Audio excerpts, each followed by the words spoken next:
Good morning students. पिछले पहरे में हमने राम लक्ष्मण परशुराम संवाद के 5वें पहरे की हिंदी कर ली थी।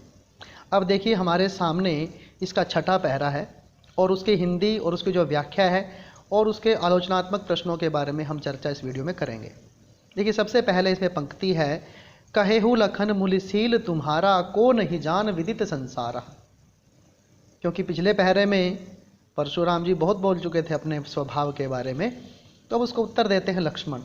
क्या कहते हैं देखिए, लखन कहेहु, लक्ष्मण कहते हैं मुनि है परशुराम जी, शील तुम्हारा, शील यानी चरित्र यानी स्वभाव तुम्हारा यानी आपका, यानी आपका जो चरित्र है, आपका जो स्वभाव है, कौन नहीं जानता, बल्कि विदित संसारा, सारा संसार जानता है।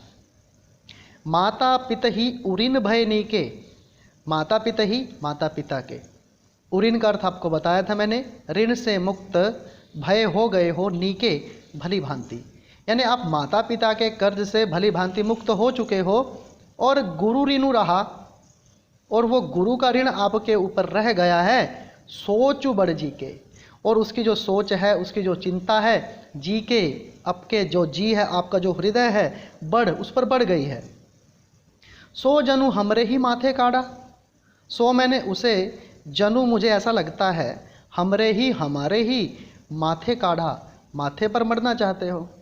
तो उस ऋण को, गुरु के ऋण को मुक्त होने का प्रयास करने के लिए आप उसको हमारे ही माथे मरना चाहते हो। और दिन चली गए ब्याज बढ़ बढ़ा, और उस गुरु से ऋण लिए हुए आपको बहुत दिन निकल गए हैं और शायद उसका ब्याज भी बहुत बढ़ गया होगा। तो वो फिर क्या कहते हैं, अब आनिए वह भरिया बोली, अब इस समय आनिए बुला लो, व्यवहारिया व्यवहार करने वाले को, किसी को यानी बिचौलिए को, बोली मतलब बुला लीजिए, अब किसी बिचौलिए को बुला लीजिए, तुरंत देऊ मैं थैली खोली, मैं तुरंत थैलियाँ खोल दूंगा, तुम्हारे गुरु के ऋण का बताओ कितना बनता है, मैं दे दूंगा तुम्हें। अब यहाँ पर ये बात सुनते ही परशुराम जी को क्रोध आता है, क्योंकि जिस परशुराम जी ने 21 बार क्षत्रियों का विनाश करके धरती को ब्राह्मणों को दान दिया था, क्या वो इस क्षुद्र धन के लिए यहाँ पर आके लड़ रहे हैं? नहीं। तो इसी बात को सुनते ही परशुराम को क्रोध आता है और वो क्या कहते हैं, सुनि कटु वचन कुठार सुधारा, उसके कड़वे वचन सुनकर कुठार जो कुल्हाड़ा है, सुधारा, उसको अच्छे तरीके से अपने हाथ में पकड़ लेते हैं और हाय हाय सब सभा पुकारा, और सारी सभा में हाहाकार मच जाता है, सारी सभा हाय हाय चिल्लाने लग जाती है, यानी सब कुछ बुरा हो रहा है। फिर लक्ष्मण कहते हैं, भृगुवर परशु दिखावहु मोही, अरे परशुराम जी तू मुझे बार बार वो कुल्हाड़ा दिखाता है, विप्र विचारी, ब्राह्मण समझकर बचो तुम्हें मैं छोड़ता रहा, और नृपद्रोही तू राजा से द्रोह करने वाला है, तूने राजसभा में आकर सभी राजाओं को ललकारा है और बिना बुलाए तू यहाँ पर आया है, इस वजह से तू नृपद्रोही है और तू ब्राह्मण है, शायद इस वजह से मैं तुझे छोड़ रहा हूँ।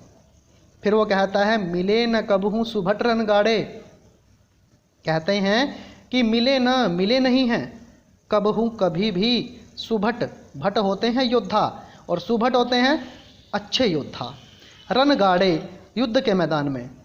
यानी लक्ष्मण कहते हैं, हे परशुराम जी तुम्हें लगता है कि आज तक कोई ढंग का ना विद्रोही करने वाला शत्रु नहीं मिला है, कोई योद्धा नहीं मिला है, द्विज देवता, हे ब्राह्मण देवता, घर ही के बाड़े, तुमने तो घर के आंगन में युद्ध किए हैं, बाड़े का मतलब यहाँ पे आंगन को कहा गया है।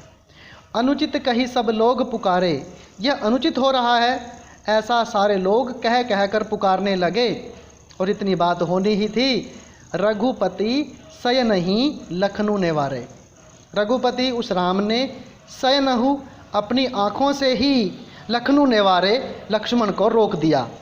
उसके बाद जो इसमें अंतिम जो 2 लाइनें आती हैं वो क्या हैं, लखन उत्तर आहुति सरिस भृगुवर को पुकृसानु, लखन उत्तर यानी लक्ष्मण के जो उत्तर थे आहुति सरिस, आहुति के समान थे, किसमें थे भाई, भृगुवर कोपु, भृगुवर यानी परशुराम, कोप मैंने गुस्सा, और कृषाणु होती है आग, यानी परशुराम की गुस्से की आग में लक्ष्मण के उत्तर आहुति के समान थे, कि जैसे आहुति डाली जाती है अग्नि में, वो प्रज्वलित होती है, उसी प्रकार परशुराम के क्रोध की आग में लक्ष्मण के उत्तर थे वो आहुति का कार्य कर रहे थे। बढ़त देखी, जब इस आग को बढ़ते हुए देखा, जल सम पानी के समान वचन बोले, वचन बोलते हैं रघुकुल भानु। यानी रघुकुल भानु कौन थे? श्री रामचंद्र जी। अब श्री रामचंद्र जी बोलते हैं, लेकिन इसमें आगे उन्होंने क्या बोला है इस कविता के अंदर वो नहीं दिया हुआ है। ठीक है, तो मैं अब आशा करता हूँ आपको ये पूरी वीडियो समझ में आ गई होगी और पूरी कविता भी समझ में आ गई होगी। तो अब अगली वीडियो में हम इसके प्रश्न के जो उत्तर हैं वो आपको मैं लिखवाऊंगा, और फिर आपको ध्यान से पहले इसकी हिंदी समझनी है बिल्कुल पूरी की पूरी, क्योंकि इसमें से पहरा आता है या तो क्वेश्चन आता है। ये बहुत इम्पोर्टेंट कविता है, इसको ध्यान से कीजिए। ठीक है, तो अगली वीडियो में मिलते हैं इसके प्रश्न उत्तरों के साथ। धन्यवाद।